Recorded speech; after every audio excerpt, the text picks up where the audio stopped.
internos procesados y 37.401 internos sentenciados. Estaríamos más o menos con la vigencia del nuevo Código Procesal Penal.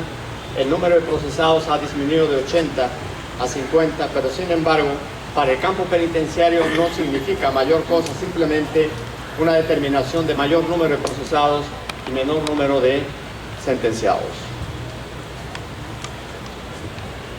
¿Cómo se ubican los 68 penales a nivel nacional?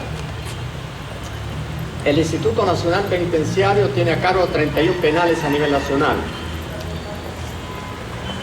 En una responsabilidad mixta entre la Policía y el Instituto Nacional Penitenciario tenemos 31 establecimientos penitenciarios y la Policía tiene 5 establecimientos penales a su cargo y uno totalmente a cargo del Instituto Nacional Penitenciario, que es Piedras Gordas 1, un penal de máxima seguridad en la que están siendo recluidos los internos cabecillas o jefes de organización criminal.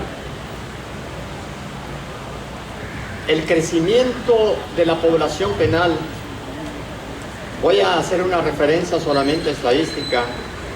En 1992 la población penal era de 24.387 internos.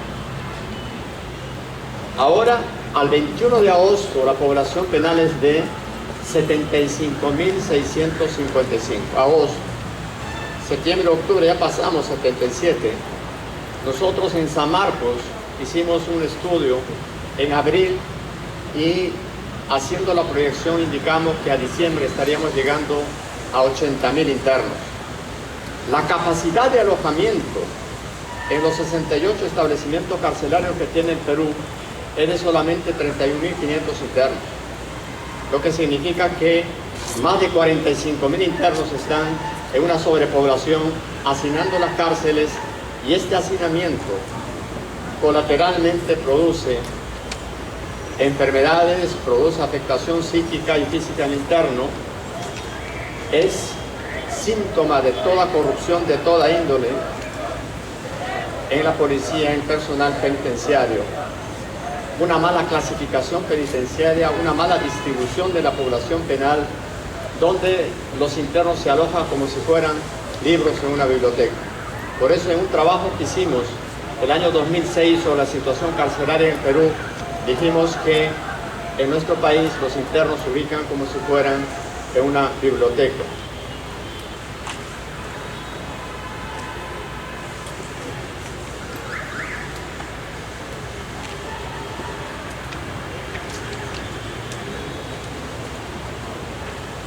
¿Cuál es la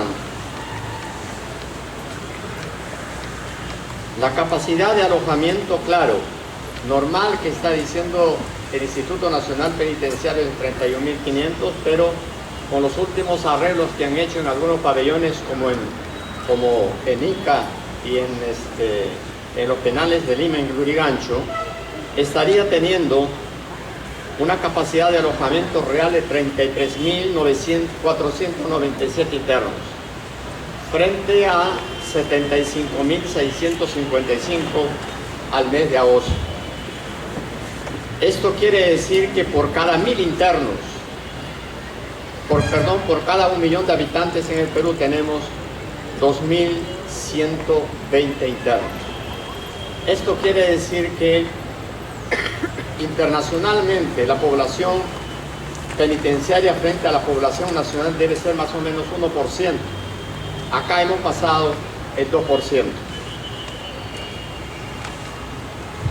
La sobrepoblación carcelaria actualmente alcanza 42.158 internos, según dice, hasta agosto. Sin embargo, en una conferencia que hicimos conjuntamente en el Congreso con representantes del Instituto Nacional Penitenciario, ellos reconocieron que estaban llegando al borde de los 129%, están al borde del 130% de sobrepoblación carcelaria. El representante de Naciones Unidas para Prevención y Tratamiento del Delincuente, Elías Carrera, en Costa Rica, En un libro publicado el año pasado considera que si la población carcelaria sobrepasa el 126%, estaríamos en una hiper sobrepoblación o hiper sobrecarga poblacional que afectaría grandemente el tratamiento penitenciario. Este crecimiento poblacional, ¿qué significa? Significa que el tratamiento penitenciario se va a relegar por las acciones de seguridad penitenciaria. Ustedes han visto en la televisión, por ejemplo, que en Lurigancho pueden hacer un ambiente como este y hacer en la noche una fiesta, con música, con luces y toda esa cosa. Van los congresistas al día siguiente, no encuentran, dice nada claro, pues lo desarman medio minuto. ¿A qué van a perder tiempo ahí? Señor, el incremento de la población penal durante la gestión de este gobierno. Al 28 de julio de 2011, la población penal nacional era de 48.789 internos. Al 21 de agosto del 2015, la población penal es de 75.655, que ahora debe estar bordeando los 77.000. Esto significa que durante este gobierno la población penal ha crecido en un 55%, que significa 26.866 internos a nivel nacional.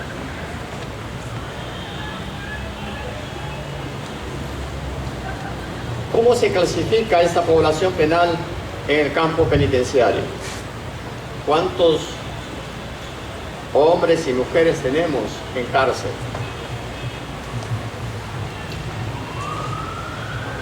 Tenemos hombres 94.5% y mujeres 5.5%. Señor, hace 10 años la población de mujeres no alcanzaba el 2%. También las mujeres, con la igualdad que da la Constitución Política del Estado, también quieren ir avanzando en la comisión de actos delictivos. Y fundamentalmente en narcotráfico, secuestro, extorsión y los delitos de homicidio. En cuanto a la situación jurídica de los internos en el país,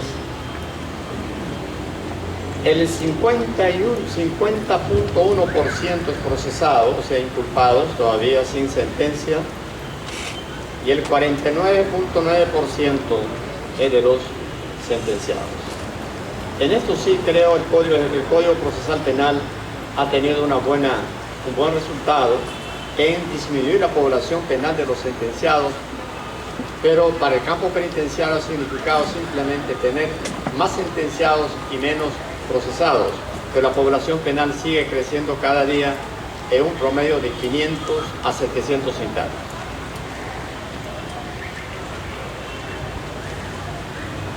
¿Cuál es el rango de edad? ¿Qué edad tienen los internos que están en cárcel?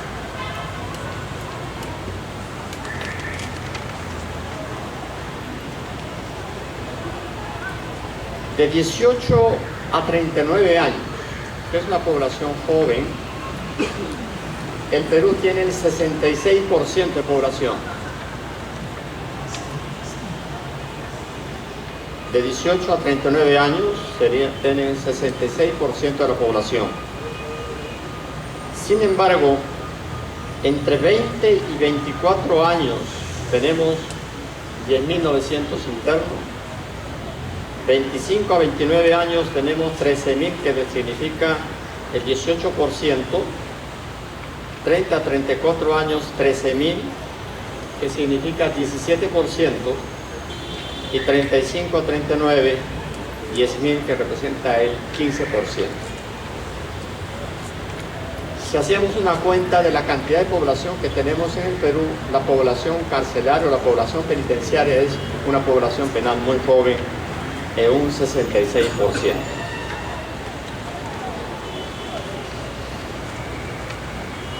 ¿Cuáles son los delitos que más ingreso tienen en cárcel? ¿Por qué delitos ingresa más a cárcel o las cárceles están recepcionando más gente? Definitivamente el delito contra el patrimonio, el robo agravado, tiene 21.000 internos, que va a significar un 28% de la población penal está por robo agravado. Después le va a seguir tráfico de drogas, violación de menores, tráfico de drogas en todas sus modalidades, que estaría más o menos ya sobre un 27% de la población penal. Y seguido delitos contra la vida, homicidio calificado y el sicariato. Voy a hacer una separación de internos en cárcel por delitos en cuanto a porcentaje, para que usted vea cuál es el porcentaje de la población penitenciaria que tiene por delitos el Perú.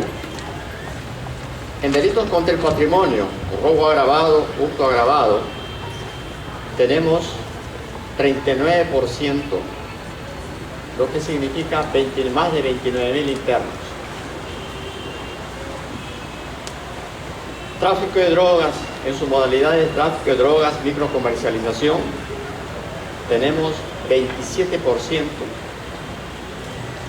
De los delitos contra la libertad sexual, violación sexual, actos contra el pudor, tenemos un 20% con 15.296 internos. Y delitos contra la vida, el cuerpo y la salud, un 9% con 6.630. Esos 4 delitos, delito contra el patrimonio, tráfico de drogas, delito contra la libertad sexual y delitos contra el cuerpo, la vida, el cuerpo y la salud, hacen un total de un 95% de la población penal activa, pero estos 4 delitos prácticamente van a ocupar el espacio más grande en el campo penitenciario. Sume usted 39 más 27 más 20 más 9.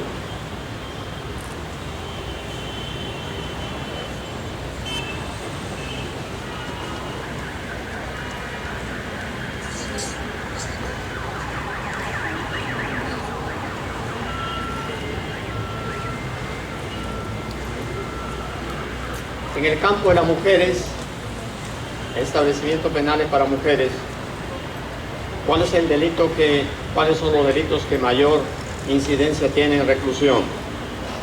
Tráfico de drogas, 61%, con 2.727 internas. Contra el patrimonio, 19%, 850 internas. Contra la vida, el cuerpo y la salud, 8%, 387 internas. Y esto haría más o menos, hace un total de 4.460 internas en estos 3 delitos, y la población sería penitenciaria del 88% de mujeres en estos 3 delitos.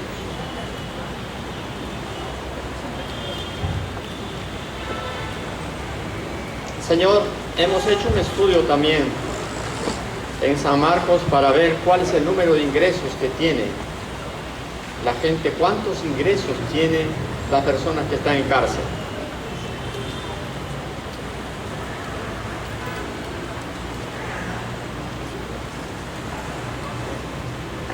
Por primera vez tenemos 72%. Lo que significa 53.923 internos.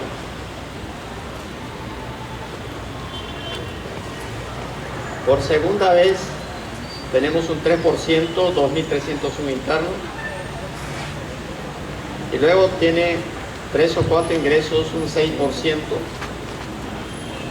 El Instituto Nacional Penitenciario no maneja el número de reincidentes, simplemente habla de reingresantes. O sea, el número de internos que después de haber salido antes, cumpliendo una condena o habiendo obtenido alguna forma de libertad, semilibertad, libertad condicional o indulto, regresan a cárcel está conformado por 21.080 internos, que significa el 28% de los 75.665 internos que tiene el Perú.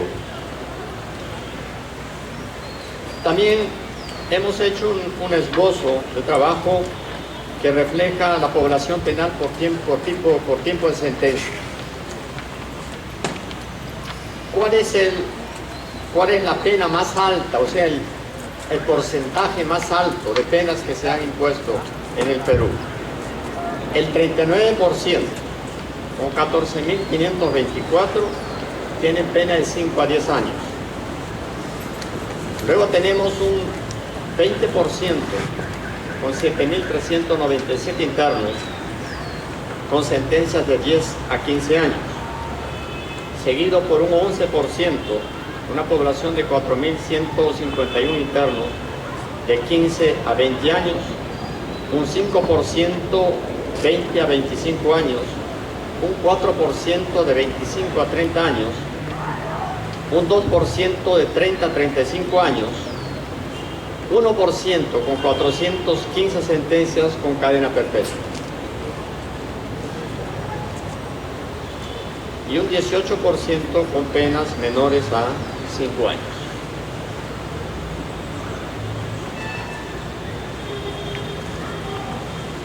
Quiere decir que el porcentaje de penas de más de 10 hasta cadena perpetua arroja en el Perú un 43% de la población nacional, y menos de 10 años o menos de 5, estaríamos hablando casi de un 45% de la población.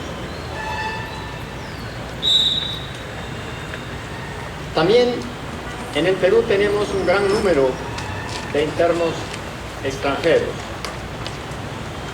Yo dije alguna vez, si colocamos en Lurigancho la bandera de todos los países, ahí tenemos Naciones Unidas adentro.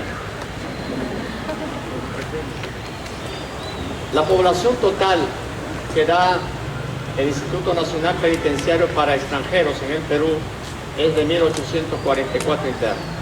Es una población muy grande. Pero hasta hace poco España ocupaba el número 1 en población carcelaria. Ahora ha superado España por Colombia. Colombia tiene 19.3% de presos, o sea, reclusos. España el 15.6%. México 13% y Bolivia 4.9% y los otros países.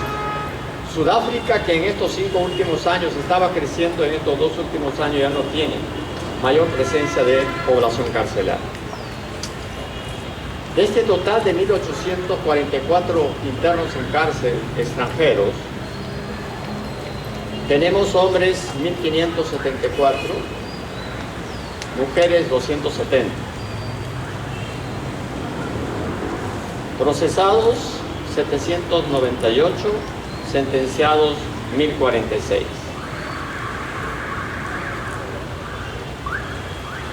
¿Por qué delitos están los extranjeros? ¿Han venido para hacer arte culinario, para cocinar mejor y comer mejor en Chiclayo? Mentira. Tráfico de drogas, 46%. Tráfico ilícito de drogas en forma agravada, 24%. Promoción, favorecimiento al tráfico de drogas, 14%. Si usted suma 46, 24 más 14, ahí va a tener casi un 75% de la población penal nacional extranjera es por tráfico de drogas. Le sigue robo agravado, homicidio calificado, hurto agravado. Y aunque parezca mentira, no tenemos secuestro, sino simplemente extorsión en un 1%.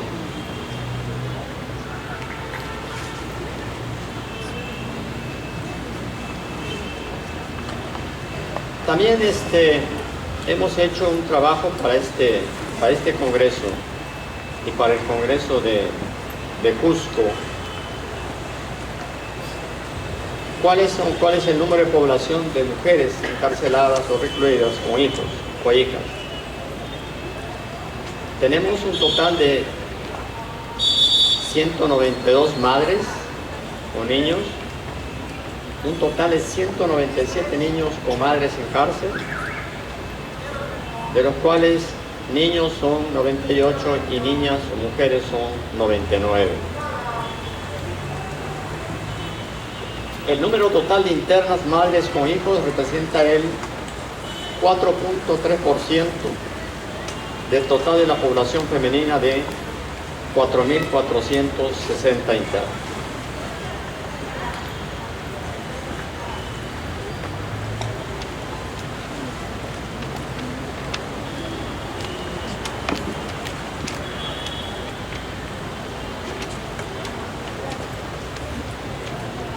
Frente a este fenómeno de la sobrepoblación carcelaria, ¿qué está propugnando el Estado? Dice, para menguar el hacinamiento en la cárcel, hay que propiciar menor ingreso de personas a los centros carcelarios, egreso de más personas de los establecimientos carcelarios, incrementar la capacidad de alojamiento albergue en el campo penitenciario.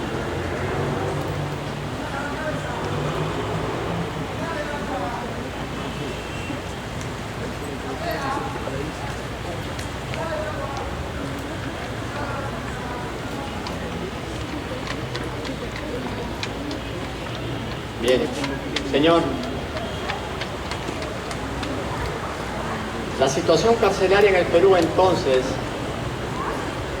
se mueve por una sobrepoblación carcelaria excesiva que rebasa ampliamente la capacidad de la infraestructura existente. Esta sobrepoblación carcelaria hace hacinamiento y este hacinamiento produce afecciones a la salud del interno. Por ejemplo, con mis alumnos de posgrado en Chiclayo yo fui a la cárcel de Pix.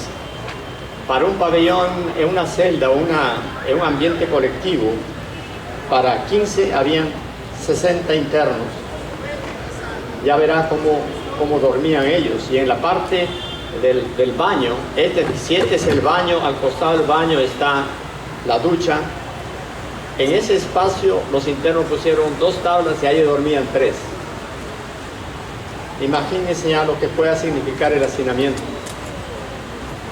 Los espacios mínimos del establecimiento penitenciario están siendo ocupados para albergar la población penal, reduciendo los ambientes laborales y reduciendo los ambientes de estudio. Universalmente, el tratamiento penitenciario o la rehabilitación del interno se lleva a cabo mediante 2 grandes pilares: el trabajo y la educación. Y yo considero que la rehabilitación descansa en un trípode: trabajo, educación y disciplina. Sin disciplina, sin orden, no hay tratamiento penitenciario.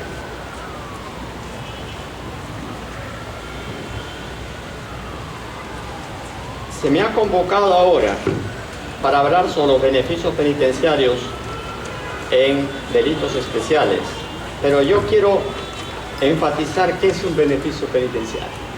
Todo el mundo habla de beneficio penitenciario. La doctrina nacional, como la doctrina académica, considera que los españoles, por ejemplo, García Valdés, que es el presidente o el padre del reglamento penitenciario español del año 79, considera que el beneficio es un derecho para el interno. Y eso dice porque está en un código, está en un reglamento penitenciario y es concedido por el juez. Hay un pequeño segmento de la doctrina que considera que el beneficio sería una gracia. Pero la gracia, por ejemplo, en el Perú, ¿cuáles son las gracias? El indulto, el ejercicio del derecho de gracia, la amnistía. Las gracias son condonativas. El presidente indulta a un hombre de una pena de 10 años, a los 5 años le perdonó los 5 años. Los beneficios penitenciarios no tienen la categoría conmutativa, condonativa, los beneficios penitenciarios son de seguimiento obligatorio a la concesión en los casos de mecanismos de prelibertad, semilibertad y libertad condicional. No son libertades definitivas, sino libertades condicionadas al cumplimiento total de la pena impuesta. Un sentenciado en semilibertad o libertad condicional sigue siendo un condenado hasta el cumplimiento final de la pena impuesta. En cambio, el indulto da por pena cumplida, le regala el tiempo, es el perdón del tiempo restante que le queda al sentenciado como facultad presidencial. Es distinto al indulto humanitario. El indulto, el presidente puede indultar solamente en los casos que la legislación lo permita, pero el indulto humanitario, en cambio, ya deja de lado la naturaleza del delito y tiene en cuenta simplemente que la condición personal del interno y la cárcel no sea desfavorable para los efectos de remisión de la enfermedad. En ese contexto, en el Perú nosotros tenemos 5 beneficios penitenciarios. Vamos a empezar por el más sencillo, por el que más se utiliza ahora, el permiso de salida. ¿Cuándo nace este beneficio? Este beneficio nace en el Perú el año 69, en 1969, con el decreto legislativo 17581. El permiso de salida consiste en el egreso momentáneo, transitorio del interno, tanto procesado como sentenciado, del establecimiento penitenciario, para realizar una actividad que necesaria y obligatoriamente deba realizarlo el interno. Por ejemplo, muere su mamá, bueno, es un acto de humanidad, tiene que salir para su entierro si es que se le concede. Pero este beneficio, el beneficio penitenciario en el Perú, es un derecho para el interno, no señor. En eso coincidimos con el Tribunal Constitucional. El beneficio es un incentivo para la población penal que permite en algunos casos, como la redención de pena, la semilibertad o libertad condicional, acortar el tiempo de permanencia en el establecimiento carcelario. Este permiso de salida, ¿quién lo concede? El director del establecimiento carcelario, pero el Código de Ejecución Penal dice: el director del establecimiento del centro carcelario podrá conceder el permiso de salida. Por lo tanto, no es una obligación para el director, a ver, que muera la hermana de Ismael Guzmán y que le den permiso de salida. A ver, ¿quién le da? ¿Quién se atreve a dar permiso de salida? Acá en Chiclayo, por ejemplo, en Trujillo, Chiclayo y Tumbes, los internos piden salir con permiso de salida para el entierro o para el rezo en frente al funeral del papá, mamá, hijo, etc. Los directores no le dan por la naturaleza del delito, porque la mayor parte está por secuestro y extorsión. ¿Qué está haciendo entonces la comunidad? Como el interno quiere despedirse de su familia, el féretro va ahora al establecimiento carcelario. Habrá que ver que la nueva legislación penitenciaria pudiera prever eso también. En los casos de no proceder la concesión del permiso de salida, el establecimiento carcelario podrá tener un ambiente donde el interno pueda despedirse del ser más querido. Creo que es un acto humanitario. Yo estoy de acuerdo con eso. Pero también dice: el permiso de salida puede concederse en situaciones excepcionales. Un interno ha terminado su estudio secundario en el penal de Pixi, postula a la Universidad Pedro Ruiz Gallo. Pedro Ruiz Gallo fija una fecha de examen, el 13 de marzo, por ejemplo. ¿Ese examen es personal o no? ¿Puede delegar a alguien para dar ese examen? No. Por lo tanto, él puede salir mediante permiso de salida para ese examen especial. Así usted podrá encontrar otras causales más de permiso de salida, pero en los que necesaria exclusivamente el interno pueda salir. Por ejemplo, un cuestionamiento que se hizo fue: ¿por qué salió Antauro Humala a cobrar un cheque? ¿Se acuerdan? ¿Por qué salió? Si el cheque puede cobrarlo cualquiera, ¿no? ¿O no? Hay cheque, pero si dice no negociable, tienes que hacerlo tú mismo. Por eso el director penal optó de Piedras Gordas por concederle permiso de salir. Cobró su cheque y se quedó con su plata. Podría ser un acto que requiere necesariamente la presencia del interno. Acá nos vamos a chicharrar todos. ¿No? Deberíamos traer los bomberos para que nos eche un poco de agua. Sí, cierto. Imagínense yo caminando de las 3 de la mañana acá, pero con mucho agrado acá con ustedes. Muy bien, señor. Este permiso de salida como beneficio penitenciario en Perú no ha sido tocado en los delitos de crimen organizado, por ejemplo. Ni la 30.076 ni la 30.077 referido a crimen organizado no toca la no concesión de beneficio. Busque usted, lea usted, solamente hablan de redención de pena, semilibertad y libertad condicional. ¿Por qué el permiso de salida se mantiene en todos los delitos? Porque está vinculado a los derechos del privado en libertad. Porque es un beneficio que está vinculando fundamentalmente a la familia. ¿Y por qué no se ha tocado también a la visita íntima? ¿Qué será la visita íntima? Ahí todo el mundo sonríe, ¿no es cierto? ¿Qué será la visita íntima? A ver, dígame. ¿Qué será? Es el encuentro, pues. Es el encuentro de palomita con pajarito. ¿Cómo? Es el encuentro de palomita con pajarito. Es el encuentro de palomita con pajarito. Bueno, podría ser, ¿no? Pero ¿por qué no somos honestos? Es la relación sexual que mantiene el interno con su cónyuge o pareja, pero el Código de Ejecución en eso, yo tengo que reconocer que nosotros cerramos en esto, porque yo participé en la redacción de este Código de Ejecución Penal el año 91. Dijimos con la esposa, con la cónyuge o con la conviviente. Entonces estaba dejando libre a los pajaritos y pajaritas, ¿no? Solteros, convivientes, separados, divorciados. Y la última resolución del Tribunal Constitucional, cuando hace referencia a la visita íntima, dice: este es un beneficio que debe otorgarse a toda la población penal y por lo tanto no hay por qué distinguirlo por naturaleza del delito. Yo estoy de acuerdo con eso. Porque, como decía Jiménez de Azúa, por ejemplo, en El delito y la ley, ¿quién es la ley para que a través de ella se me niegue algo que por naturaleza me corresponde? ¿Qué es la ley para impedirme que yo con mi esposa tenga relación sexual y pueda procrear en cárcel?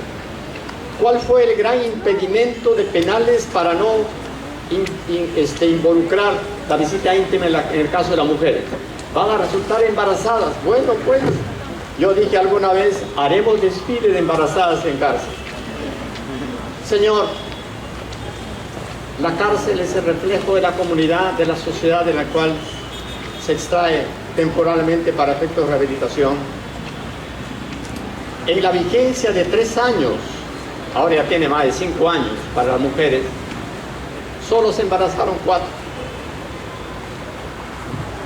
Todas las mujeres que tienen relaciones sexuales en la comunidad libre se embarazan. No, pues eso mismo tienen también ellos en cárcel. Era una atomización increíble que el negar a las mujeres la visita íntima, cuando la visita íntima es tanto para el hombre como para el varón como para la mujer. Pero, señor, hasta el año 82 la visita íntima era denegada en todo caso para los internos varones y mujeres. El año 82 se abre la visita íntima para los varones y los varones sí podían gozar plácidamente la visita íntima. Pero la visita íntima, ¿cómo se determina en el Perú, en nuestra legislación? Dice, bajo 2 conceptos, bajo 2 aspectos. Profilaxia médica, que no exista enfermedad contagiosa por relación sexual. Y planificación familiar, que no tenga más hijos de los que ya tiene en cárcel, porque la gente que está en cárcel es un 90% de gente pobre, gente humilde que tiene 4 o 5 hijos. ¿Para qué va a tener más hijos si el hombre es improductivo en cárcel? Pero tampoco eso es suavice, por ejemplo, para decir que la mujer que no ha tenido un hijo, ¿por qué no va a tener estando en cárcel? Debe hacerlo. Entonces, la visita íntima por eso es que debe mantenerse. Y yo la propuesta que traigo ahora a este congreso es, ya hace un tiempo he escrito para una revista en que estoy sacando la visita íntima del campo de los beneficios penitenciarios. Yo considero que los beneficios penitenciarios no deben formar parte del catálogo de beneficios penitenciarios. Porque si el beneficio se da bajo profilaxia médica y planificación familiar, ¿dónde está el aspecto legal ahí? No hay. Debe entregarse o debe quedar la visita íntima estrictamente en el campo de la salud penitenciaria. Nada hace el campo legal en eso. Nada hace. Yo consideré inicialmente como un mecanismo de mantener la conducta del interno, pero también yo puedo mantener la conducta del interno a través de los mecanismos de salud en el centro carcelario. La visita íntima, ¿qué es lo que propugna? ¿Qué es lo que propone? ¿Qué es lo que trae para el interno de bueno? ¿La satisfacción sexual será palomita y palomito? No, jamás. La visita íntima es el mantenimiento de la relación de la familia. Fundamentalmente es el mantenimiento de la relación de la familia. Porque si hubiéramos pensado estrictamente en el campo sexual, se hubiera dicho, la madre gestante y madre con niño goza de amplia protección de este código. Creo que dice el artículo 8 del título preliminar. Punto seguido se hubiera puesto, la relación sexual es un derecho paritario. No se dijo eso. Por lo tanto, como visita íntima yo puedo pedir una habitación para estar con mi pareja, pero de repente no necesariamente llegar al acto sexual. Puedo llorar mi problema, encararle y decirle, ¿tú por qué me exigías más plata cuando yo no tenía? Tú querías que te comprara más ropa, me exigías a ir el viernes a bailar. No me llevabas al congreso, te gastaba la plata del congreso. Quizá podía ser, pero como consecuencia de ese aislamiento, de esa intimidad, puede llegar a la relación sexual a buena hora. Pero como repito, no puede ser la ley que impida la procreación cuando el marido y la mujer están en edad de concebir y además cuando ellos voluntariamente aceptan la venida de un niño. En ese contexto, ninguna ley, por más dura que fuese, ni tráfico de drogas, ni secuestro, ni extorsión, ni terrorismo, vamos a hablar después del terrorismo, niegan la visita íntima. Están negando redención de pena, semilibertad y libertad condicional. Mire, en el caso del terrorismo, la ley, decreto legislativo 927, estableció la opción de conceder redención de pena y libertad condicional. Pero ya no tocó visita íntima porque esto estaba ya dado así. Sin embargo, el campo penitenciario no lo concedía. El Tribunal Constitucional se pronunció indicando de que esto debe ser de acceso para población penal. Y la ley 29423 que deroga el decreto legislativo 927 sobre terrorismo, dijo textualmente, no será procedente redención de pena, ni libertad condicional, ni semilibertad para los casos de terrorismo. Dejó así pendiente, o sea, dejó procedente la visita íntima y el permiso especial.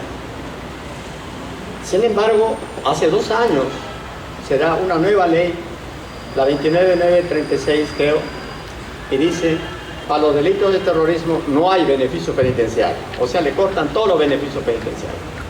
Eso a mí me parece una falta de tecnicismo y una falta de conocimiento del fundamento y la naturaleza de los beneficios penitenciarios. Yo considero que habiéndose ya pronunciado el tribunal sobre la inconstitucionalidad de normas de la ley matriz de terrorismo, la 25475, que determinó que era procedente conceder permiso de salida y visita íntima. Esta última ley cae por sí misma en una no determinación para no conceder. Yo quería traer también, he traído para esta mañana una discusión respecto a una ley que se dio hace 2 años sobre la 30.219. Anote usted la 30.219, llamado el permiso especial de salida. Mire usted, eso lo da el año pasado el gobierno, y que dice: los sentenciados a menos de 7 años que hubieran cumplido el tercio de la condena, extranjeros, pueden ser expulsados del país para irse a su país, a vivir a su país. ¿Por qué no utiliza el mismo término? Los peruanos sentenciados a 7 años pueden salir también para estar con su familia al cumplir el tercio. No lo dice. Entonces hay una desigualdad. El campo penitenciario fundamentalmente se basa en la proporcionalidad, en el principio de humanidad y en el principio de resocialización. En ese contexto, esta norma ofrece al sentenciado extranjero y le dice: tú puedes irte si tu pena es menos de 7 años y si has cumplido un tercio de la condena y has pagado la reparación civil y la multa. Inclusive si la reparación civil y la multa es para el Estado, te pueden exonerar, o el juez te puede rebajar o exonerar. 30.219. Pero la 30.054, no tengo la norma exacta yo acá, la 30.054 del 30 de junio de 2013 dice exclusivamente para narcotráfico, en el tipo penal base 296 y en el tipo agravado 297 no hay semilibertad ni libertad condicional. Y esta ley sobre permiso especial de salida dice: te voy a dar permiso de salida a ti cuando sea procedente semilibertad y libertad condicional. ¿Qué le ofreces? Si eso ya está, no te doy mediante una ley anterior que simplemente te deniega el beneficio. Cuando hicimos esa observación, el Ministerio de Justicia dice: ah, no, pero pueden acogerse con la ley 30.213, no, la 30.620, no podía ser, con la 26.320. Esa es una ley del año 94, y la gente sentenciada del año 94 ya salió con semilibertad, con libertad condicional. Lo que acá estamos viendo es el permiso especial, el permiso de salida que ofrece el Código de Ejecución Penal es un beneficio penitenciario, porque permite la salida para un acto y regresa al establecimiento penal. Humala salió, cobró su cheque, regresó. Juan Pérez sale para el entierro de su padre y regresa al establecimiento carcelario. Pero en este caso el permiso especial es: el sentenciado extranjero cumple el tercio, hay que ponerlo a migraciones para que lo expulse del país. Yo considero que es una forma de cumplimiento de condena, una forma de expulsión. No es un beneficio penitenciario. Simplemente dice permiso especial, un beneficio especial. Pero acá lo que traemos nosotros es cómo ofrece el Estado, ¿no?, un beneficio cuando por ley anterior se deniega la semilibertad y libertad condicional, y para ser procedente dice: siempre que sea procedente la semilibertad y libertad condicional. ¿Qué te parece? Te ofrece un muerto que no tiene ya, ¿no?, a Cristo para que diga: Lázaro, levántate. Muy bien. Señor, la redención de pena por el trabajo y el estudio, para mí es un incentivo penitenciario. Mucha gente dice que la redención de pena o los beneficios penitenciarios son mecanismos rehabilitadores. No, son incentivos. Para mí la rehabilitación está en el trabajo y la educación. La redención de pena es un mecanismo que incentiva al interno a trabajar. Más gente trabajando, más gente estudiando. Ahí está. Si tú trabajas, te reconozco ahora, los mecanismos de redención son 2 por 1, 5 por 1, 6 por 1 y 7 por 1. Tendrías que zambullirte en tantas leyes para saber en qué caso te toca el 5 por 1, en qué caso el 7 por 1 y en qué caso el 2 por 1. En el caso de los delitos de crimen organizado, por ejemplo, la 30.077 en el artículo 22 dice: no será procedente conceder los beneficios penitenciarios de semilibertad, libertad condicional y redención de pena cuando el sentenciado es jefe o cabecilla de organización criminal. La sentencia debe serlo así. Cuando el agente es financista de la organización criminal. Y cuando se hace intervenir a menores de edad en la organización criminal. Si la sentencia dice que es cabecilla, que es financista o hace intervenir menores de edad, liminarmente, de plano, no hay semilibertad ni libertad condicional ni redención de pena. Pero también dice esta ley, también será inaplicable. Para mí será improcedente, debe decir, en vez de decir inaplicable, será improcedente en los casos de homicidio calificado, extorsión, secuestro, tráfico de drogas y en el caso de tráfico de inmigrantes, con el artículo 153. La ley 30.076, ¿por qué es necesario estudiar para nosotros en el campo penitenciario? La 30.076, que se refiere al Código Penal, que modifica el Código Penal, el Código de Ejecución Penal en cuanto a personas o funcionarios siendo militares que matan, etc. Para mí lo que importa es, en el campo penitenciario, ¿qué ha ocurrido con esta norma? ¿Qué ocurre con esta norma? La 30.076 cambia el trámite del beneficio de semilibertad y libertad condicional, modifica la ley 29881, que era la ley que anteriormente establecía. Esta norma, ¿qué dice respecto a la tramitación, por ejemplo, de semilibertad o libertad condicional? Estos beneficios de prelibertad tienen 2 espacios de trámite. Un trámite administrativo en el establecimiento penal a cargo del Consejo Técnico Penitenciario y otro a nivel del juez para la resolución. La anterior norma que decía, si el juez concede el beneficio y si se apela o se impugna esta resolución, no se producía la libertad hasta que la sala en instancia superior resolviera. Esta nueva ley, la 30.076 para beneficios penitenciarios, dice, si el juez concede el beneficio, él sale.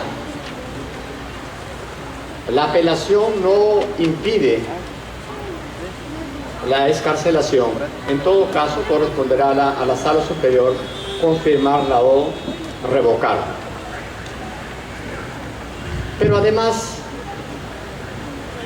la ley 29881 exigía que los miembros del Consejo Técnico fueran, o del órgano técnico fueran, llamados por el juez para certificar si el hombre ha tenido buena conducta, si ha trabajado, etc. Esta ley lo que hace, dice es, la 30.076, condicionalmente el juez podrá solicitar que alguno de los miembros del órgano técnico vaya. Puede llamar al psicólogo, puede llamar al abogado de repente, etc. Pero no obligatoriamente. Y en cuanto al trámite anterior, era que recibido el expediente por el juez, si este expediente lo recibe el juez, lo trasladaba para el dictamen fiscal. Esta nueva norma ya no admite eso, simplemente dice, recibido por el juez que conoció del caso, será notificada a las partes en un plazo de 10 días. Si ustedes están ahí, imagínense yo cómo estoy acá. en el plazo de 10 días. Y en ese plazo el fiscal tenía que emitir dictamen por la procedencia o improcedencia. Ahora no. Ahora el juez que recibe el expediente de semilibertad o libertad condicional comunica con una copia al fiscal y a las partes. Y el fiscal podrá, ya en la audiencia que se fije en plazo de 10 días, intervenir para pronunciarse respecto al beneficio penitenciario. ¿Quién presenta el caso en semilibertad o libertad condicional?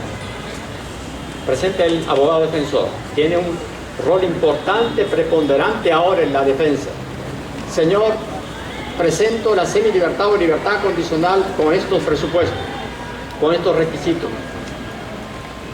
Y por lo tanto fundamentaré en el momento que se pronuncie el señor o la señorita fiscal. Si el fiscal se pronuncia favorablemente a ti, para ti será muy fácil, pero si el fiscal no se pronuncia favorablemente, tendrá que discutir mejor el tema. Sin embargo, señor, en estos 5 últimos años, ¿cuál ha sido el tratamiento de la legislación para beneficios penitenciarios? Todas las leyes casi son eliminatorios de beneficios penitenciarios, restrictivos de beneficios penitenciarios. Inclusive, el Poder Judicial dio una directiva mediante el cual se dijo: los jueces, para conceder los beneficios de prelibertad, tendrán en cuenta que el interno esté rehabilitado. Yo pregunto, ¿cómo se comprueba eso? ¿Cómo puedo comprobar si él está rehabilitado o no? Y si llevamos al campo de la libertad provisional, por ejemplo, el juez concede la libertad provisional en la idea, en el supuesto de que ese procesado va a seguir en el proceso. ¿Puede garantizar el juez eso? No, señor, no lo garantiza. Por eso la ley crea la ley de contumacia. Aquel que, conociendo el caso, no vuelve más, es un contumaz. Así de fácil. Es cierto, hay que exigir algunos presupuestos, hay que exigir que el hombre que va a salir en semilibertad se reincorpore en condiciones mejores, hay que exigir que él reconozca el delito, que él haya pagado la reparación civil en parte. Pero si un hombre es económicamente inactivo, improductivo en cárcel, ¿qué paga? ¿Con qué va a pagar si no tiene plata? Las últimas leyes, creo que desde la misma ley contra la administración pública, la 27770 del año 2002, incorporan independientemente a los requisitos para un beneficio de semilibertad o libertad condicional la determinación del pago íntegro de la reparación civil y la multa. Ahora se ha incorporado para los casos de secuestro, para los casos de extorsión, y se ha incorporado para los casos de reincidentes y habituales. ¿Qué pasa con una condena, por ejemplo, como el que ha pasado con este ex sentenciado del MRTA, que ha salido después de los 25 años? ¿No ha pagado los 20 millones de reparación civil? Claro. ¿Con qué producción en cárcel le va a pagar los 20 millones? Cumplida la pena total, la cárcel debe abrir su puerta. La reparación civil se convierte en una deuda. Y no hay prisión por deuda. El procurador público, el Ministerio de Justicia verá cómo cobra si es que él tiene propiedades para los efectos del embargo. Pero cumplida la condena, el establecimiento penal abre sus puertas.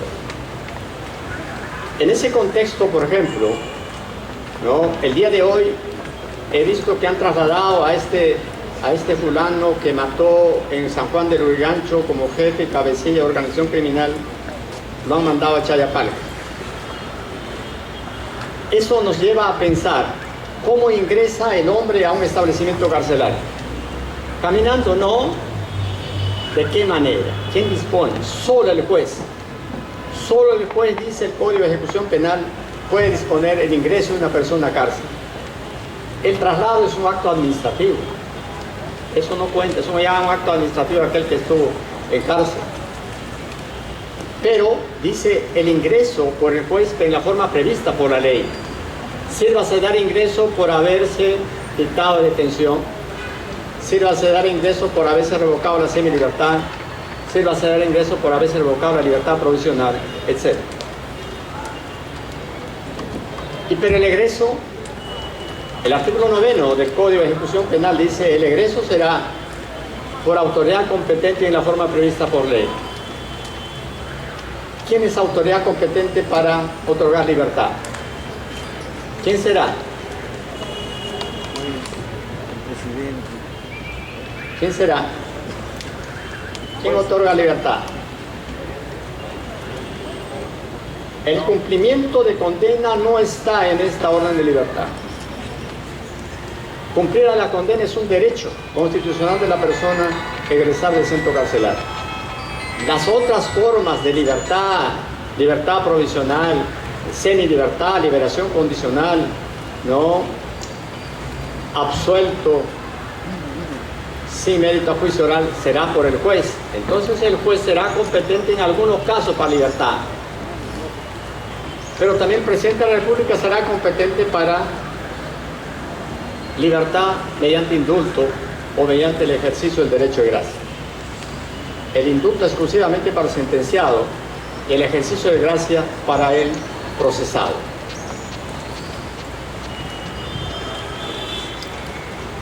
Y el Congreso de la República también será autoridad competente para otorgar la amnistía. La amnistía puede producir también la libertad. ¿El director del establecimiento penal será competente para alguna forma de libertad? ¿O no? Sí, señor. Solo para una forma de libertad.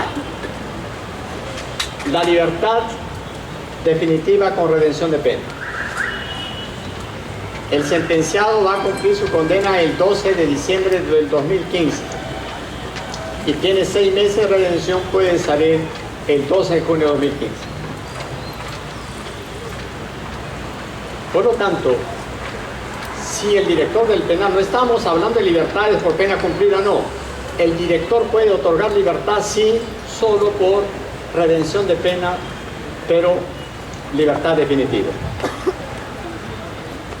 En ese contexto, señor, todas estas normas que se han dado últimamente en el campo penitenciario, referidas al campo penitenciario, son restrictivos de beneficios penitenciarios y limitativos de beneficios penitenciarios. Yo considero particularmente que, de acuerdo a la estadística que he mencionado al inicio de mi conferencia el día de hoy, si la población penal está creciendo en 500 o 700 por mes, a diciembre estaremos sobre 80.000 presos y no tenemos una nueva cárcel. ¿Esto qué va a significar? También hemos dicho cuáles son las penas que se están imponiendo. La mayor parte de gente que va a ingresar a cárcel se va a ir quedando por años, y esto, si vamos a ir sumando, el robo se va a ir inflando cada vez más. Los establecimientos penitenciarios ya no serán recintos de rehabilitación, sino simplemente receptáculos de seres humanos que cada día se degraden cada vez más. Esto hará que el hacinamiento crea promiscuidad, que el hacinamiento va a ser germen de otros hechos como corrupción generalizada, pero al mismo tiempo este hacinamiento va a crear que la cárcel sea violenta. ¿Qué ha pasado en Pixie hace 20 días? ¿No se levantó la población penal? El interno hizo el motín. ¿Qué cosa es un motín? Cuando Ana le dice a Julio: ¿me vas a llevar al cine? Ah, claro, mamita, yo voy mañana, después del almuerzo voy. Es cierto que va, pero después llega a la casa y le dice: mira, Anita, no he traído plata porque no sé qué ha pasado, me robaron, creo. Y ella le dice: oye, no te me amotines.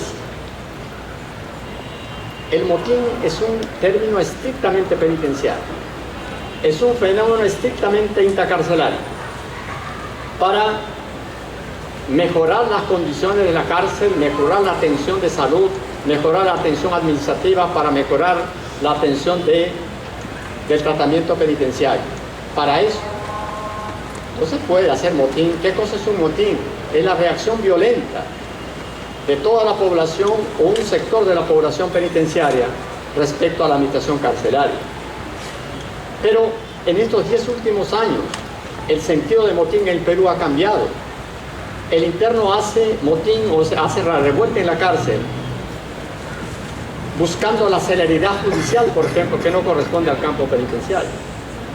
El interno hace motín pidiendo que los jueces apliquen, ¿no?, el principio de proporcionalidad. Los internos hacen motín porque solicitan la flexibilización de las leyes en beneficios penitenciarios. Esos son aspectos que traspasan los muros del campo penitenciario y por lo tanto el motín en estos 10 últimos años ya no tiene una connotación estrictamente penitenciaria, sino también traspasa los muros del centro carcelario. Señor, con esto yo doy por terminada mi intervención y estoy llano a responder algunas preguntas. Si no sé, lo anotaré para responderlas. Muchas gracias. Buenos días, agradecer la presencia de este ponente y felicitarle por la magnífica exposición que ha hecho.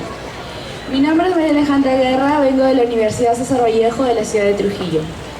A propósito de su ponencia, yo estaba haciendo una investigación sobre la resocialización del reo, la reeducación, la rehabilitación, y nos damos cuenta en la actualidad de que no existen estas figuras, ya sea porque hay un hacinamiento en las cárceles y los reos realmente salen y siguen delinquiendo. Incluso salen, como por así decirlo, más expertos en lo que es los delitos que han cometido.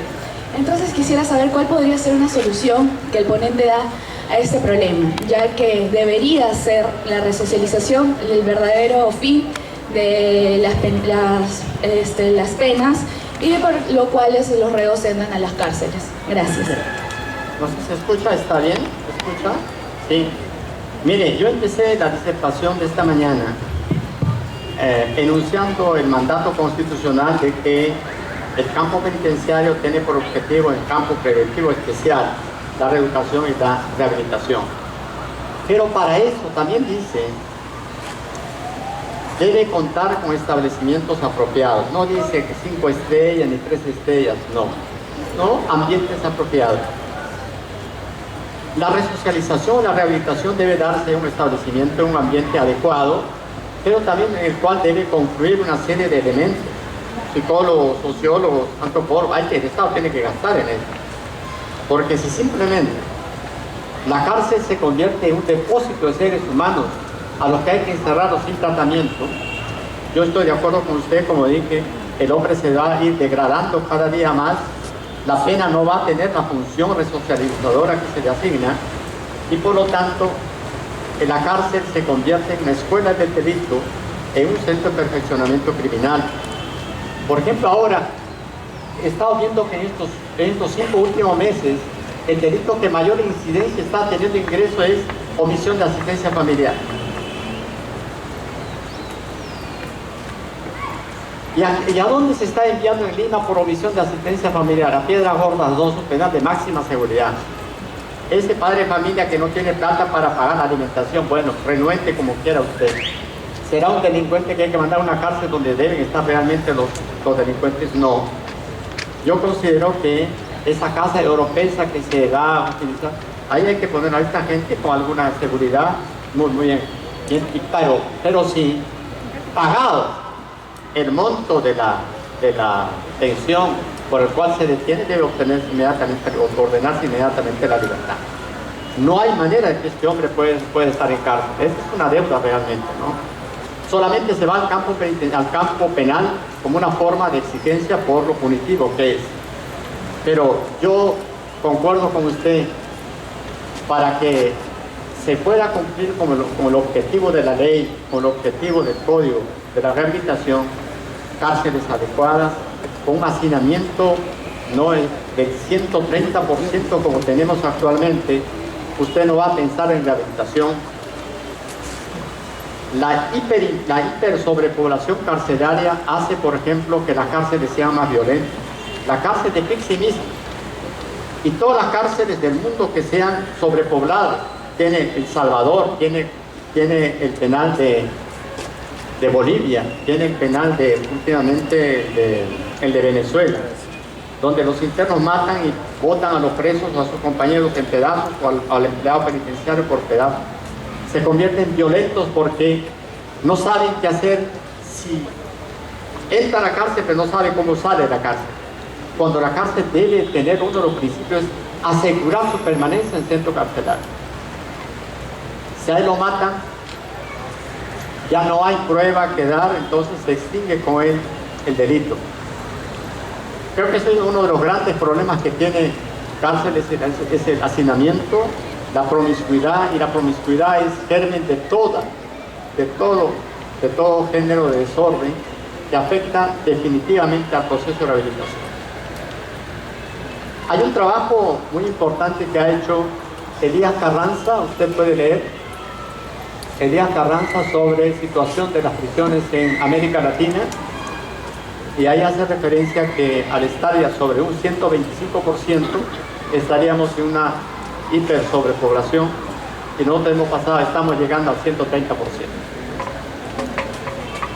Si hay alguna cosa que puedes...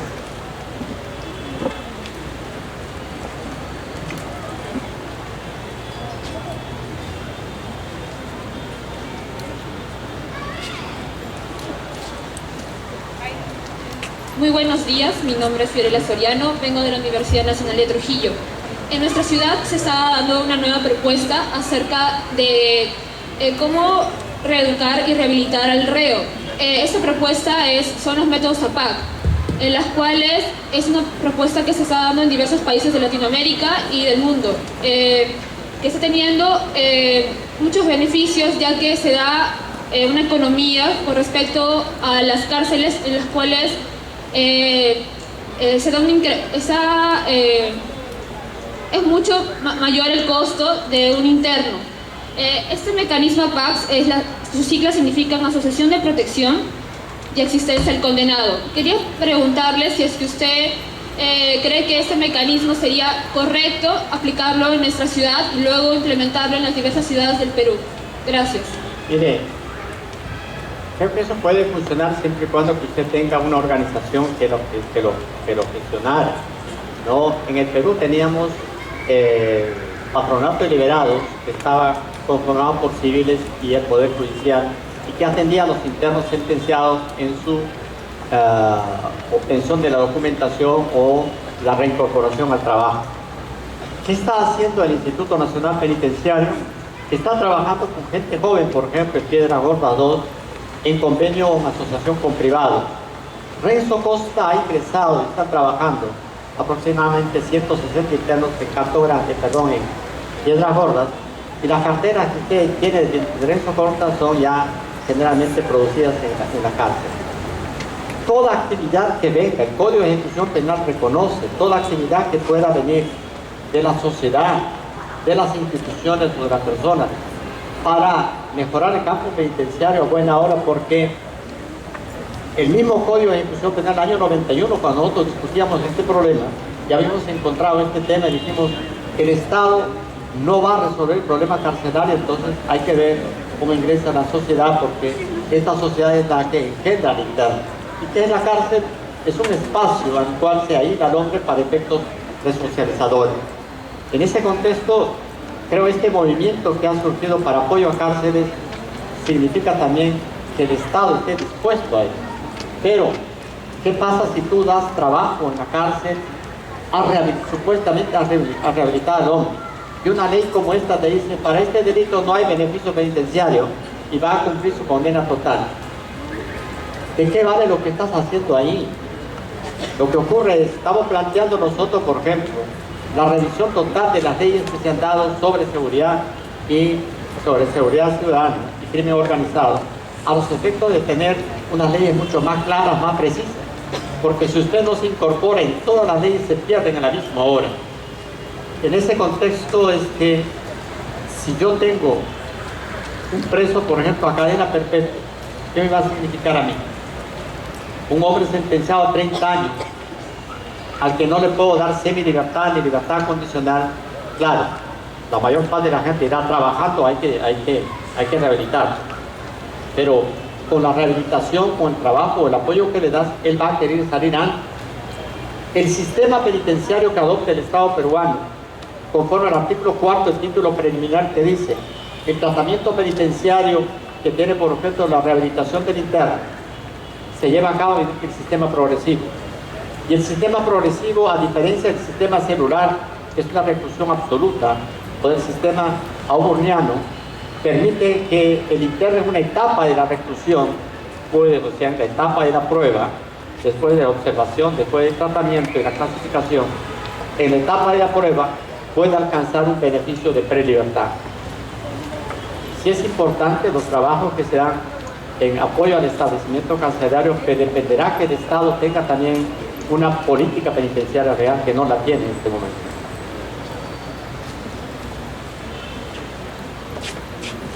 A ver, donde visita ahí, que no supongo. Pues, pajarito y pajarero, ¿no? Está bueno, yo voy a anotar eso. Me gustó. Sí, buen día, doctor. A ver, lo que quería consultarle era el tema anterior, la primera pregunta de la compañera, pero como que en la realidad, ¿cómo generamos el presupuesto? ¿De quién depende? Si nos puede más o menos ilustrar cómo es el tema para hacer viable la rehabilitación en la realidad peruana. Muy bien, mire señor, casi todo el presupuesto asignado para el campo penitenciario del Estado, el presupuesto general de la República. Por eso Penales no puede hacer cárceles independientemente. ¿Qué está? En estas leyes sobre seguridad ciudadana, usted ha leído, creo que es la 1292, algo así, dice: el Estado podrá concesionar la cárcel. Una de las opciones que se está dando en el mundo frente a la crisis de la cárcel, al aumento de la población carcelaria, al hacinamiento, a la sobrepoblación, a la crisis carcelaria, es concesionar cárceles o privatizar cárceles. Estados Unidos empezó en el año 80 con la privatización, ahora debe tener más de 150 penales privatizados, y esto se ha ido irradiando después a Canadá, y Chile ha utilizado en el Perú, en América Latina también 10 penales, pero con una inversión de 278 millones de dólares.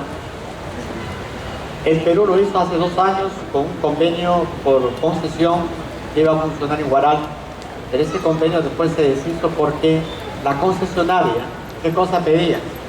Santos en la cárcel, decía, te lo punto. El preso que usted me envía debe ser primario, debe ser menos de 25 años, y le daba todas las características, un poco más vestida de monja y viene a esto, no es así, ¿no? Yo participo de la privatización, si como ha preguntado la señorita y usted mismo, si las cárceles están en un hacinamiento total y el hombre se está degradando cada día, la privatización posiblemente te va a dar un mejor espacio para que tú estés. Pero la privatización o la concesión de cárceles siempre ha tenido 3 objetivos básicos, ¿no? Disminuir la reincidencia, disminuir los costos de mantenimiento para el Estado y buscar la rehabilitación o tratamiento adecuado del interno. Posiblemente en el campo de hacinamiento no va a haber, porque el contrato es por la cantidad de internos que usted va a agregar. Yo tengo una cárcel para 1000, no entra en 1001.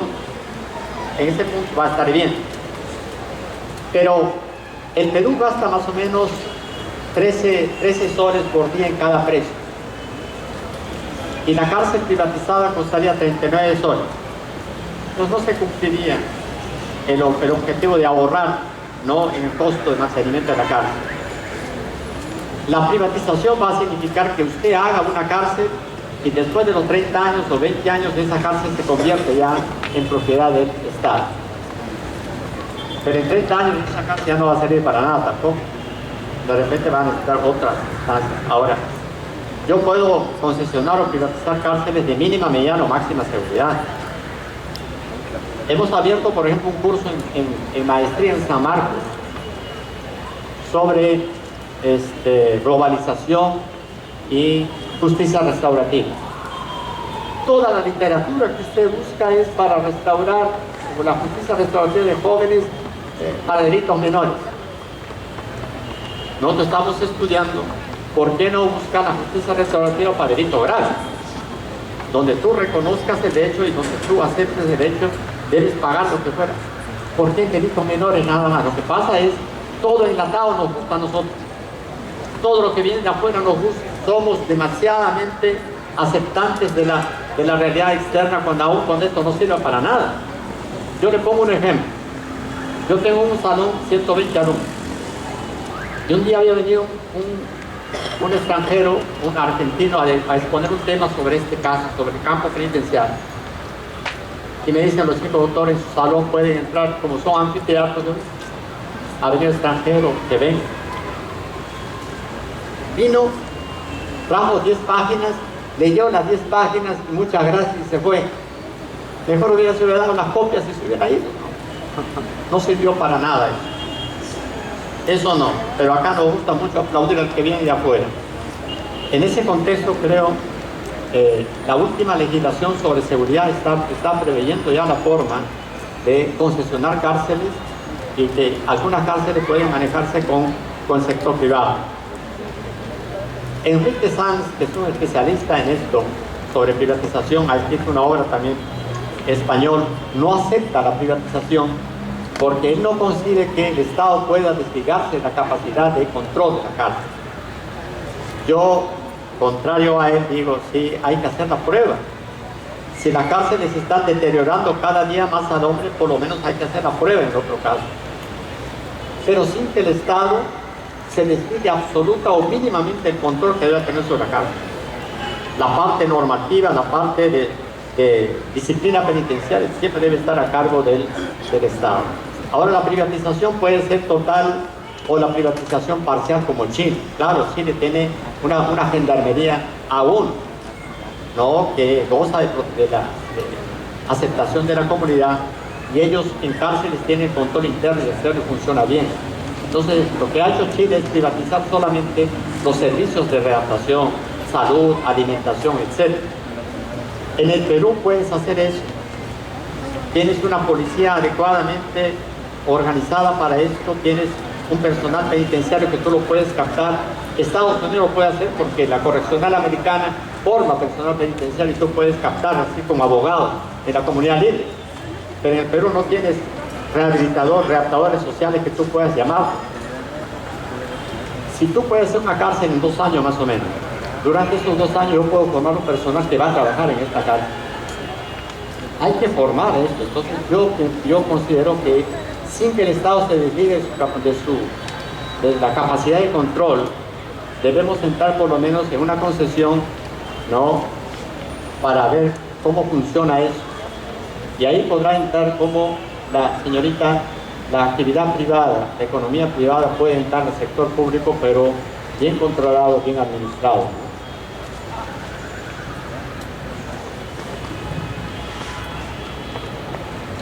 Doctor, muy buenos días. Primero que todo, felicitarlo por la magnífica ponencia dada.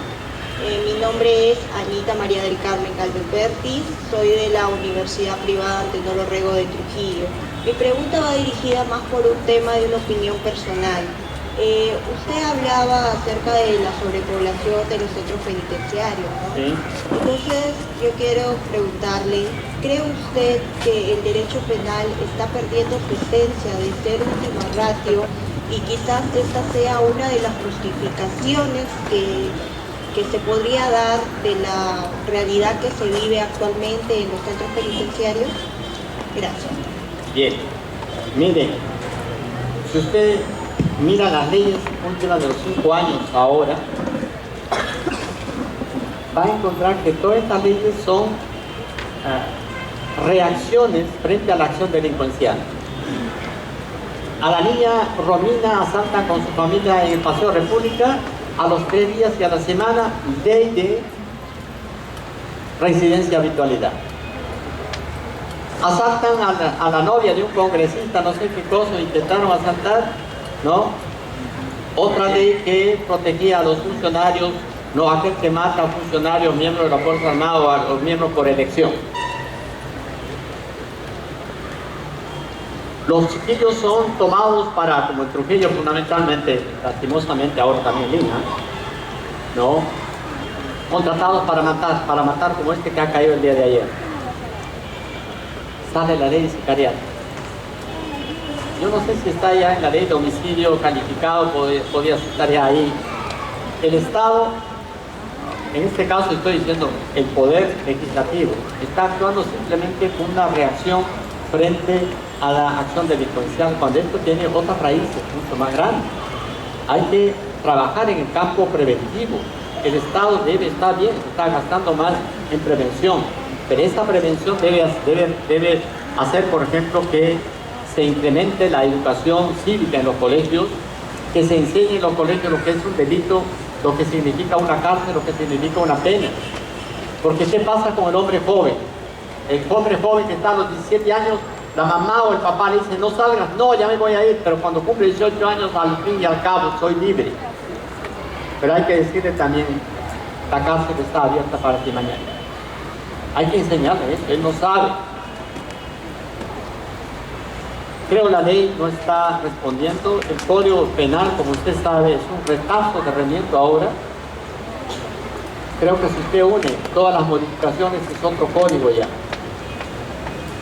En ese contexto no creo se pierda con el objeto del nivel preventivo que tiene el código. El código lo que te dice es no mates, no robes. Pero si esto ocurre, ya robaste, ya mataste, ya esto ya entra en el campo de la prevención especial al campo penitenciario. Entonces hay que tratar de resolver el problema de la legislación y hay que dar o solicitar que el Estado tenga una real política penitenciaria que no la tiene. Yo no escucho, por ejemplo, ahora, cuál va a ser el tratamiento de los jóvenes en cárcel, cuál va a ser el tratamiento de los ancianos en cárcel. Por ejemplo, el Código de Ejecución Penal le dice la madre gestante y la madre con niño deben ocupar ambientes diferenciados. ¿Por qué no se hace una cárcel para solamente madres sentenciadas con niños en toda la República? ¿Por qué no hacemos una cárcel para geriátricos? Por ejemplo, usted va a Costa Rica, el penal de los ancianos, de los geriátricos, usted puede ir y comer su pollo a la brasa y comer con los presos por los ancianos. Es otra realidad, hay que hacer una realidad totalmente distinta, pero si aglomeramos todas las cárceles con la cantidad de gente, ¿qué interno va a salir ahora con esta nueva ley, la 3076, la 3077? Todos se van a ir quedando. Pero si se quedan con 30 años, 20 años de pena, con los que más van ingresando, ¿cuál va a ser la realidad de la cárcel? La cárcel se hace más violenta, la cárcel le va a ser más intolerable cada día. Hay que hacer una revisión de la legislación si no queremos tener lo que ha pasado ya que en Pixi como una campana que puede ocurrir en otro lado. Mire, imagínense, Lurigancho está sobre 9.500 presos ahora. ¿Qué cosa tiene el interno en el campo de la corrupción en cárcel ahora? Revólver, ya no asaltan con cuchillos de un pabellón a otro, sino asaltan como de un pabellón a otro con revólver y se van, se regresan. Pero hay algunos que tienen ahora granadas de guerra también en cárcel. ¿Para qué tiene granadas de guerra? ¿Para darse seguridad? No. Una granada de guerra nos vuelan a todos nosotros. Pueden volar una parte y volar a otra parte en Lurigancho, por ejemplo, como acá también Pixi. Pixi por la puerta grande, 500, 2.000 presos. Recién ahí vamos a decir que este es un gran problema, creo. El problema en campo es actual. Y si hablamos sobre seguridad ciudadana, la seguridad ciudadana debe reforzarse con lo que debe hacerse en cárcel.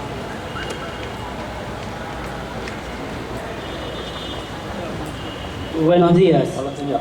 Primeramente, agradecerle por su magnífica exponencia y ante todo, presentes compañeros. Soy Anthony Sánchez de la Universidad Privada Sergio Bernales de Cañete, al sur de Lima. Con respecto a mi pregunta acerca de las cárceles, ¿no? Ya que en Cañete existe una cárcel y está completamente copada, ¿no? Ya que vienen presidiarios de otros lados, ¿no? Y de acuerdo con mi pregunta sería, ¿cuál sería la solución para que la cárcel no se esté lleno, ¿no? de internos, ¿no? ¿Sería construir más cárceles o por parte de los jueces evitar más sentencias. Gracias. Si tú tienes una casa con 2 cuartos para 2 niños, y si tú tienes 10 niños ya ahora, ¿qué haces? Hay que ampliar. El crecimiento de la población penal va a significar también que los jueces no fácilmente dicten mandato de detención, no, como actualmente. El periodismo cumple un rol importante en la investigación, pero también nos estamos guiando un poco por las resoluciones que dan ya ellos. Lo que es más notorio, ahí con el periodismo ya se sentenció, ya se dijo cuánto de pena y todas estas cosas. Pero universalmente, la construcción de las cárceles es muy cara. El arquitecto Hopkins de Estados Unidos dijo que construir una cárcel de mínima seguridad significaba una cárcel de mediana 2 o 3 veces, y una cárcel de máxima significaría 5 veces. Quiere decir, una cárcel, con el costo de una cárcel de máxima yo puedo hacer 5 cárceles, y con una cárcel de una mediana puedo hacer 2 cárceles. Frente al incremento poblacional no queda otra cosa que hacer cárceles, ¿no? Pero cárceles que sean adecuadas para la población penal, pero al mismo tiempo buscar también mecanismos alternativos a la prisión. Tiene usted, por ejemplo, la sentencia anticipada, la conclusión anticipada. Tiene por ejemplo, en el caso de la sentencia que le dieron a Cacho. ¿Para qué no metieron a Cacho en la cárcel? Hemos ganado metiéndolo a él en cárcel, nada. ¿Por qué se metió? Porque no quiso pagar la reparación civil que la parte civil quería exorbitantemente. Pero yo hubiera dado una sentencia de servicio a la comunidad, hubiera dado una sentencia limitativa de derechos. Entonces hay que utilizar el código. También dice ahora, yo puedo utilizar los mecanismos, los grilletes de seguridad para cierta población penitenciaria. Pero los grilletes de seguridad sería para gente de mínima o mediana seguridad, pero no puede utilizar con ranqueados o de delincuencia organizada o crimen organizado, por ejemplo. Es utilizar los mecanismos alternativos a la prisión adecuadamente, no utilizar en demasía la detención y que las sentencias sean estrictamente proporcionales. Pero por otro lado también el Estado asuma su responsabilidad de construir más cárceles. Yo voy a ir este viernes con mis alumnos de San Marcos a Cañete, ahí te veré. Voy a ir. Nosotros vamos para ver cómo funciona la cárcel, qué hacen. Algunos chicos se echan en la cama y los presos para ver cómo es la cosa. Hay que ver, hay que visitar la cárcel. Eso lo hacemos con la finalidad de sensibilizar a los estudiantes que están en el último año trabajando en la Fiscalía Juzgado para que ayude a su juez, ayude a su fiscal a orientar mejor la decisión. Manuelito, claro, yo tengo que hacer esfuerzo para que tú llegues. Yo he levantado a las 3 de la mañana, mientras que Manuel está levantado a las 10 de la mañana para venir. Pero como somos colegas de trabajo, mochileros, ¿no? A buena hora y bienvenido. Pues no sé si hay alguna pregunta más sobre esto. Y muchas gracias a ustedes por la atención. Sí, por favor. Doctor, buenos días ante todo y muchas gracias por la exposición que ha tenido para nosotros como estudiantes de Derecho. Mi nombre es David Reyes, de la ciudad de Piura, y tengo una pregunta acerca de su exposición cuando se refirió a la visita íntima. Quisiera saber cuál es su apreciación en el caso de que una menor de edad o un menor de edad, sea varón o mujer, y desee acceder a la visita íntima de su cónyuge, pareja o esposo que esté recluido en un centro penitenciario. Quisiera saber cuál es su opinión, porque la ley nos dice muchas cosas, pero usted sabe que la realidad en el país sobre todo es otra. Entonces quisiera saber cuál es su apreciación. Gracias. La pregunta es para los jóvenes que están en los centros de rehabilitación del Poder Judicial, o para los que están, los jóvenes de mayor de 18 años que han pasado para cumplir su condena. Claro, es que los que están recluidos en un centro penitenciario obviamente de mayor de edad, ¿no? Pero el cónyuge que está afuera sea menor de edad. ¿Cuál es su opinión para el momento de tener una visita íntima? Ya. ha salido la ley ahora que no se penaliza aquellas conductas con la aceptación de la supuesta víctima, o sea, participación de la mujer, todo por amor, nada por la fuerza. Así que en este caso no está todo liberado. Yo no, Manolito. ¿Ya? Pero la pregunta iría quizá, ¿cómo acceder para que estas jóvenes, ¿no?, cuando el marido o el conviviente o el enamorado está en cárcel para la relación sexual? Si a los 14 años, con la autorización de los padres, la niña puede casarse, ¿qué problema hay de que vaya a cárcel también con autorización de los padres? El código, en este caso, el campo penitenciario ha dicho que puede tener relación con la cónyuge, con la conviviente o con la persona con quien tenga relaciones sentimentales permanentes. Puede ser una niña de 15 años y ya tiene su hijo, por ejemplo, puede ser problema que vaya nuevamente. En ese caso, creo que el campo penitenciario es mucho más activo, y está diciendo que, si bien es cierto, no va a darse el caso de violación de menores, pero sí, si hay el consentimiento y que ambos están viviendo, no va a haber ningún problema de que uno de ellos asista al centro carcelario. Pero también puede darse esos jóvenes que han cumplido los 18 años y por no haber cumplido la condena total se encuentran todavía en cárcel, como en canto en Piedras Gordas, siendo jóvenes, pueden acceder con su pareja en la relación sexual. Eso dependerá en todo caso, si que no hay transmisión sexual, planificación, yo no tengo ningún problema que pueda darse.